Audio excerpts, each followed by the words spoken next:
اعوذ باللہ من الشیطان الرجیم، بسم اللہ الرحمن الرحیم۔ آئی فوکس ٹی وی کی طرف سے خاکسار عامر حسنی آپ کے دلوں پر دستک دینے کے لیے پروگرام ہے دل پر دستک۔ آج میں آپ سے ایک عرب لڑکے کا، ایک عرب نوجوان کا واقعہ شیئر کروں گا۔ وہ کہتا ہے کہ جن دنوں میں وہ ہالینڈ میں رہا کرتا تھا تو ایک دفعہ ایسے ہوا کہ اس نے جو سگنل پر سرخ بتی ہوتی ہے، سرخ لائٹ کو اس نے کراس کیا۔ وہ کہتا ہے وہاں پر کوئی بھی نظر نہیں آ رہا تھا، لہٰذا میں نے بھی بریک لگانی ضروری نہیں سمجھی اور نکل گیا۔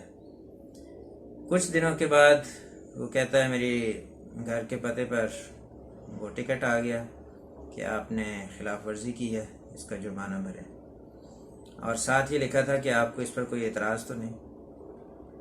وہ کہتا ہے میں نے فوراً اس پر اعتراض لکھ کے تو بھجوا دیا کہ میں تو وہاں پر گیا ہی نہیں اور میں اس سڑک سے گزرا ہی نہیں۔ وہ کہتا ہے میں نے جان بوجھ کر یہ لکھا اس لیے کہ پتہ چلے کہ یہ کیا کرتے ہیں، کیونکہ غیر ملکی تھا، اس نے سوچا کہ دیکھیں آگے کیا کرتے ہیں۔ وہ کہتے ہیں اس کے بعد ایک ہفتے کے بعد دوبارہ سے ایک خط موصول ہوا جس میں وہ تصویریں بھی تھیں، جس میں ایک تصویر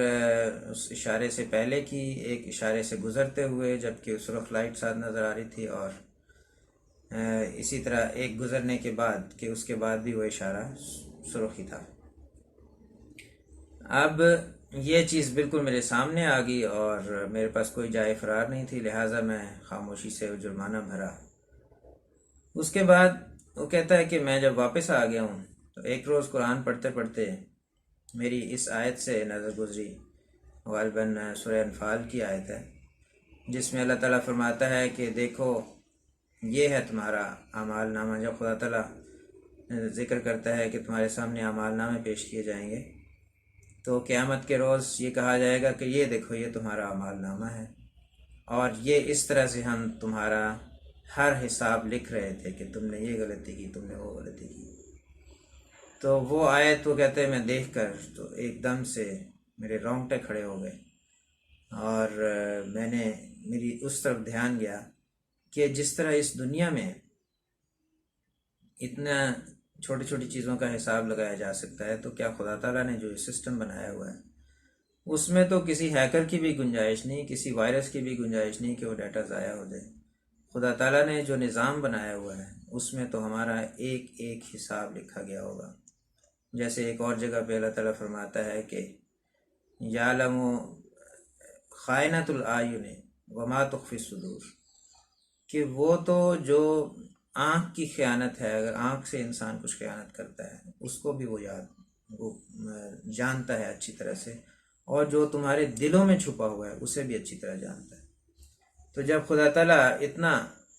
کچھ ہمارے بارے میں جانتا ہے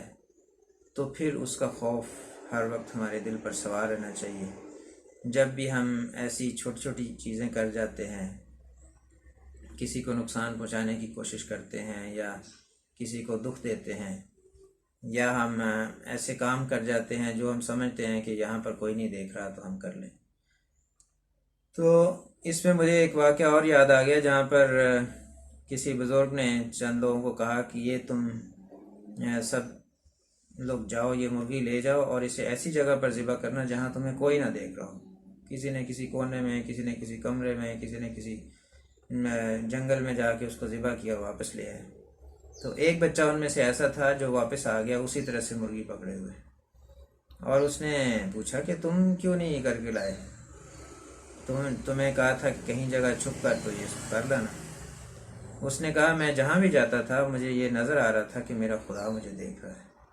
تو جب خدا دیکھ رہا ہے تو پھر میں کیسے یہ کہہ سکتا تھا کہ وہاں پر کوئی نہیں تھا۔ تو اصل میں آج اس بات کے بیان کرنے کا مقصد یہ ہے کہ جب بھی ہم کسی جگہ بھی کچھ کرنے لگتے ہیں، خاص طور پر ایسی چیز جس میں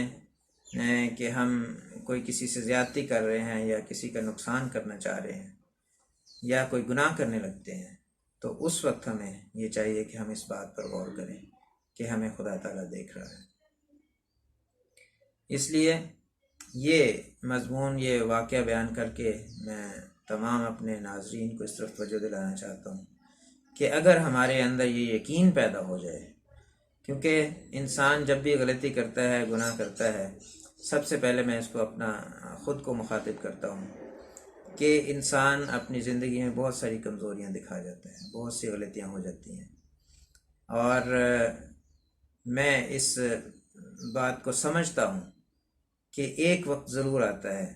جب وہ خدا تعالیٰ کی طرف متوجہ ہو سکتا ہے، اگر اس کے دل میں یہ شاید یہ خیال بار بار آتا رہے کہ مجھے خدا تعالیٰ دیکھتا ہے۔ جب اس کے دل میں یہ خیال آتا رہے گا تو ایک وقت ضرور آئے گا ایسا جب وہ ان چیزوں سے بچنے کی پوری کوشش کرے گا، اور وہی وقت ہے جب وہ خدا تعالیٰ کا اصل فرما بردار اور مطیع بن جائے گا۔ اس وقت کو ہمیں کھونا نہیں چاہیے، خواہ ہم سے کچھ بھی کمزوریاں ہوئی ہوں، کچھ بھی غلطیاں ہوئی ہوں، لیکن اپنے دل کو ضرور اس طرف بار بار لانا چاہیے کہ خدا مجھے دیکھتا ہے، خدا مجھے دیکھتا ہے۔ پھر ایک دن ایسا ضرور آ جائے گا کہ آپ نے اگر پہلے 100 بھی غلطیاں کی ہوں تو اس دن آپ خدا تعالیٰ کی گود میں آ جائیں گے اور خدا تعالیٰ کا پیار حاصل کرنے والے ہو جائیں گے جب آپ مصمم ارادہ کر لیں گے اور آپ اس چیز پر عمل پیرا ہو جائیں گے کہ جب بھی کچھ کرنے لگیں تو سب سے پہلے یہ سوچیں کہ ایسا تو نہیں کہ میرا خدا اس سے ناراض ہو۔ تو اللہ تعالیٰ سے دعا ہے کہ ہم سب کو یہ سوچ بار بار اپنے دل میں لانے کی توفیق دے، تاکہ جو کمزوریاں ہم میں ہیں ہم ان کو دور کر سکیں اور حقیقت میں خدا تعالیٰ کے وہ بندے بن جائیں جیسا کہ ہمارے پیارے نبی حضرت محمد مصطفیٰ خاتم الانبیاء صلی اللہ علیہ وسلم ہم سے چاہتے تھے،